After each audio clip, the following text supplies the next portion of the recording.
Hello friends, welcome to the new episode of my channel. আমি Prince. এখন কথা বললো মির্জার টিজার নিয়ে, যেটা বেসিক্যালি 12টায় আসার কথা ছিল। তবে তারা মোটামুটি মিনিট 15-20 আগেই আপলোড করে দিয়েছে। তো আমি সত্যি কথা বলতে গেলে 12টা অবধি ওয়েট করেছিলাম, মানে অ্যালার্ম দিয়ে রেখেছিলাম, শুয়ে গেছিলাম সিরিয়াসলি। তো তারপর উঠে দেখি যে অলরেডি আপলোড হয়ে গেছে। তো কেমন লাগলো সেটা নিয়ে বেসিক্যালি কথা বলি। দেখো, এটা নিয়ে আমাদের প্রত্যেকের একটা বিরাট এক্সপেকটেশন ছিল, অনেকদিন ধরে আমরা ওয়েট করেছিলাম। এবং এই বছরটা দেখে মনে হচ্ছে যে হ্যাঁ, এই বছর বাংলা সিনেমা ভাই কিছু একটা করতে এসছে।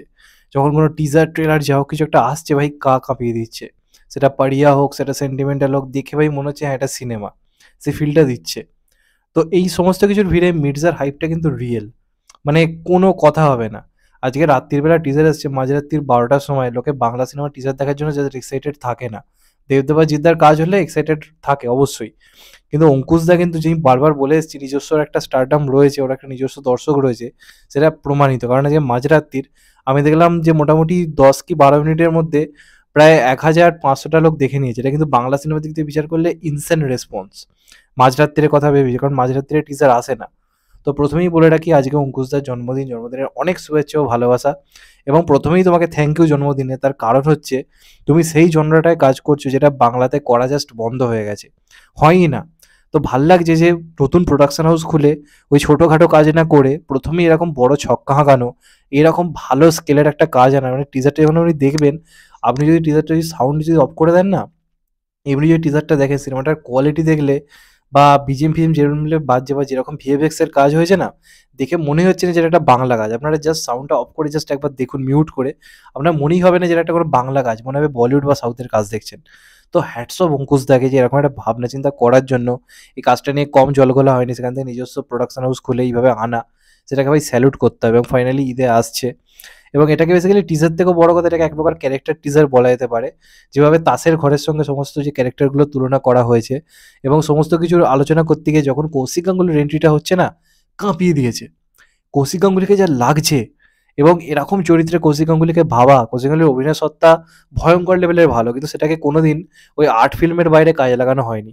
তো অঙ্কুশদারি যে ভাবনাটা একটা মেন স্ট্রিম কমার্শিয়াল সিনেমায় এরকম একটা ভিলেনিয়াস পার্ট দেওয়া হবে কৌশিক গাঙ্গুলিকে, এটা ভেবেই ভাই মানে বিরাট স্যালুট করতে ইচ্ছা করছে। কারণ কৌশিক গাঙ্গুলি এখানে যে প্রেজেন্টেশনটা করা হয়েছে না, দুর্ধর্ষ। যেভাবে তাসের এক একটা ঘরের সঙ্গে তুলনা করে ক্যারেক্টারগুলোকে আনা হচ্ছে এবং তাদের মধ্যে যে ভায়োলেন্স বা ব্রুটালিটিতে দেখানো হচ্ছে, সেটা কিন্তু খুব রিয়েল লাগছে। এমনকি এখানে ঐন্দ্রিলাকেও কিন্তু সেমনি নর্মাল যে নায়িকা, যতক্ষণ তার লুক এসেছিল না, তাকে মনে হয়েছিল যে কি নর্মাল নায়িকারই হয়তো পার্ট থাকবে। কিন্তু এখানে তার চরিত্রটাকে যেভাবে তাসের ঘরের সঙ্গে তুলনা করে আনা হচ্ছে, তাসের একটা চরিত্রের সঙ্গে করে, বোঝা যাচ্ছে এই চরিত্রটাও কিন্তু কোথাও গিয়ে একটা মিস্টিরিয়াস চরিত্র হতে পারে। এবং মেকআপগুলো খুব ভালো হয়েছে।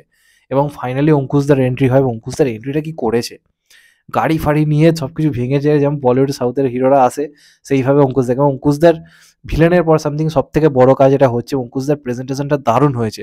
দাড়ি ফাড়ি রেখে, এবং মানে আমরা সাউথে প্রভাসকে বা তলপতি বিজয়কে দেখলে যেরকম ফিল পাই, আজকে কিন্তু অঙ্কুশকে দেখেও সেম ফিলিং হচ্ছে। সেরকম ফিগার বানিয়েছে, সেরকম বডি করেছে, সেরকম হেয়ার স্টাইল কোফটোপ রেখে দারুণ লাগছে অঙ্কুশকে।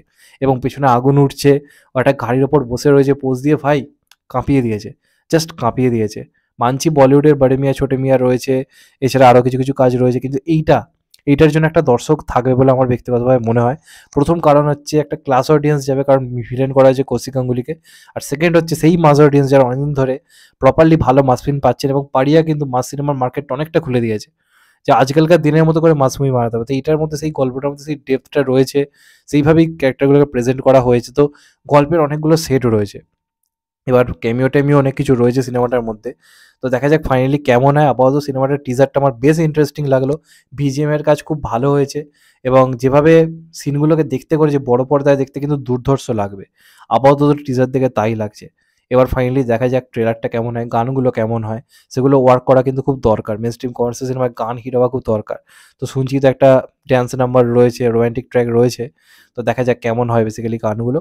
তো টিজার কিন্তু বেশ ভালো হয়েছে, প্রথম ইমপ্রেশন যেটাকে বলা হয় থাকে টিজার দেখে কিন্তু কোথাও গিয়ে একটা ফিল পেলাম সত্যি কথা বলতে গেলে। এবং আরও একবার অঙ্কুশ দাকে জন্মদিনের অনেক শুভেচ্ছা ও ভালোবাসা, এরকম একটা ভালো জিনিস আমাদেরকে উপহার দেওয়ার জন্য নিজের জন্মদিনে। তো দেখা যাক ঈদে মির্জা কিরম কি বিজনেস করতে পারে। আমার তো মনে হয় মাস এরিয়াগুলোতে এই সিনেমাটা প্রপারলি বিজনেস করবে, এবং কৌশিক গাঙ্গুলির দৌলতে মাল্টিপ্লেক্সও একটা ভালো অডিয়েন্স যাবে বলে আমার মনে হয়। তো দেখা যাক ফাইনালি কেমন হয়। তোমাদের কেমন লেগেছে কমেন্ট করে জানাও। আর যদি চ্যানেলটা নতুন হয়ে থাকো, চ্যানেলটাকে সাবস্ক্রাইব করে দিও and get the bell icon. ভালো থেকো সবাই, টেক কেয়ার, নমস্কার, আবার দেখা হবে। তো ভাই সবাই ভালো থেকো, সুস্থ থেকো, নমস্কার, টেক কেয়ার, আবার দেখা হবে।